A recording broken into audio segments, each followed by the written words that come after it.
अस्सलाम वालेकुम फ्रेंड्स, कैसे हैं सब दोस्त। आज हम बात करेंगे व्हाट इज पिप।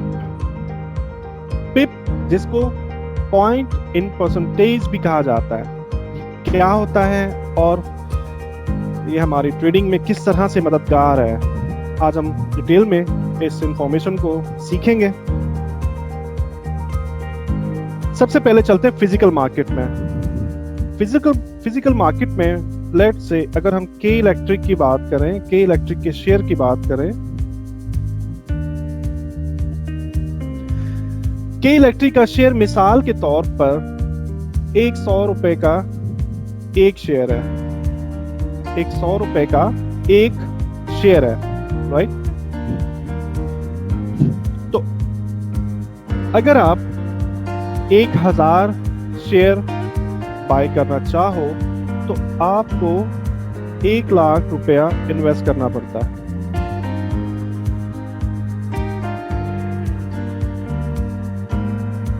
एक लाख रुपया आप इन्वेस्ट करोगे तब आप 1000 शेयर 100 रुपए की प्राइस पे के इलेक्ट्रिक के बाय कर लेते हो, ठीक है। इसके अंदर नुकसान क्या क्या है। सबसे पहला नुकसान ये है कि आपकी जो इन्वेस्टमेंट है वो इंक्रीज हो गई है, बहुत ज्यादा आपको इन्वेस्ट करना पड़ रहा है। दूसरा नुकसान क्या है? दूसरा नुकसान ये है कि अगर आप लेट से आपके पास कम इन्वेस्टमेंट है या आप थोड़ा इन्वेस्ट करना चाहते हो तो आप इन के इलेक्ट्रिक के शेयर्स को फिजिकल मार्केट के अंदर आधा हिस्सा अगर आप चाहो तो आप बाय नहीं कर सकते। यानी कि आप 50 रुपए में के इलेक्ट्रिक का शेयर बाय नहीं कर सकते, या आप इसका 3/4 हिस्सा, जिसे आम जबान में पौना हिस्सा कहा जाता है, आप क्वार्टर हिस्सा आप बाय नहीं कर सकते, ठीक है। फॉरेक्स के अंदर आपको ये एडवांटेज हासिल है कि आप किसी भी करेंसी को पॉइंट्स के अंदर बाय कर सकते हो और आपकी इन्वेस्टमेंट अमाउंट को रिड्यूस करने के लिए सन 2000 के अंदर कांग्रेस ने जो एक्ट पास करवाया उसके अंदर ये भी पॉइंट शामिल था कि इन करेंसीज को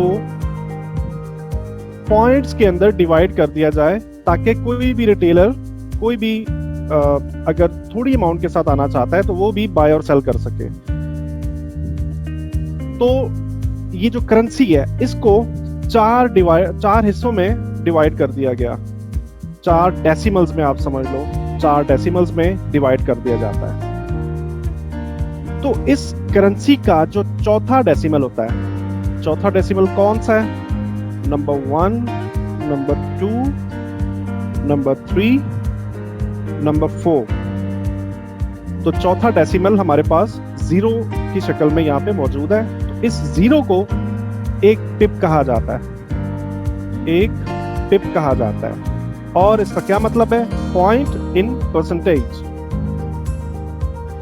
फॉरेक्स मार्केट में हम जो भी इंस्ट्रूमेंट बाय कर रहे होते हैं या सेल कर रहे होते हैं, एक्चुअली वो हम एक पिप पर अपना पैसा लगा रहे होते हैं। एक पिप को हम एक्चुअली बाय कर रहे होते हैं या सेल कर रहे होते हैं। लेट्स से अगर हम यूरो यूएसडी की बात करें और इस वक्त यूरो यूएसडी की करंट प्राइस ये चल रही है 1.2215। इसको अगर हम सेल कर देते हैं इसी प्राइस पे और हमारा जो वॉल्यूम है सेल करते वक्त जो हमने वॉल्यूम इस्तेमाल किया था वो $1 है।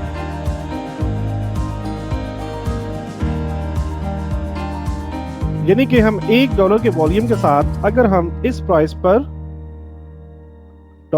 यूरो को सेल करते हैं और उसके बाद प्राइस 5 पिप डाउन हो जाती है, 5 पिप मूव कर जाती है।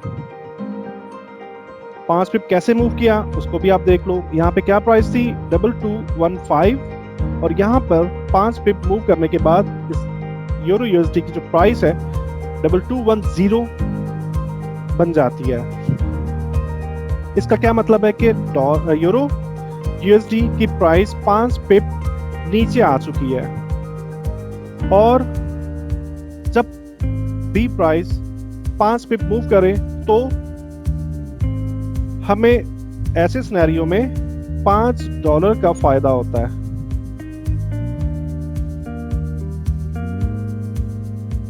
$5 का फायदा होता है। ओके,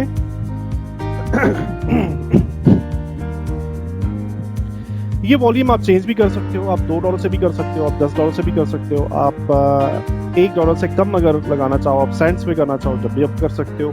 तो उसी के अकॉर्डिंगली जो भी पिप की जो भी प्राइस हमने सेलेक्ट करी थी, उस प्राइस के हिसाब से मार्केट जितना पिप मूव कर जाती है, हमें उतना फायदा या उतना नुकसान होता है। लेट्स से अगर आपने इसी प्राइस पे सेल किया था और मार्केट ऊपर आ जाती है, तो आपको, और यहाँ पे मैं प्राइस हम अज्यूम कर लेते हैं कि 1.2220 ये प्राइस आती है, तो इसका क्या मतलब है कि मार्केट जो है वो 5 पिप ऊपर जा चुकी है और हमें $5 का नुकसान हो जाएगा ऐसी सूरत में। अच्छा, इसके आगे एक और डेसिमल भी मौजूद होता है। बास ब्रोकर ऑफर कर रहे होते हैं आपको, अगर आप इनको भी शॉर्ट करना चाहो और ज़्यादा माइक्रो लेवल पे जाना चाहो, तो बास ब्रोकर आपको अलाउ करते हैं कि आप 5वें डेसिमल पे भी काम कर सकते हो। लेट्स से मैं यहाँ पे 2 बना देता हूँ, ठीक है। तो फिर भी हमारा ये वाला जो हिस्सा है ये पिप ही कहलाएगा और ये वाला हिस्सा पिपेट कहलाएगा, ठीक है, पिपेट। तो एक पिप में कुछ 10 पिपेट्स मौजूद होते हैं। तो इस तरह से हम और ज्यादा माइक्रो लेवल पे जाके अपनी ट्रेड कर सकते हैं, अपना प्रॉफिट एंड लॉस कैलकुलेट कर सकते हैं। आई होप आज की इस वीडियो में आपको बहुत कुछ नया सीखने को मिला होगा। मिलते हैं नेक्स्ट वीडियो में।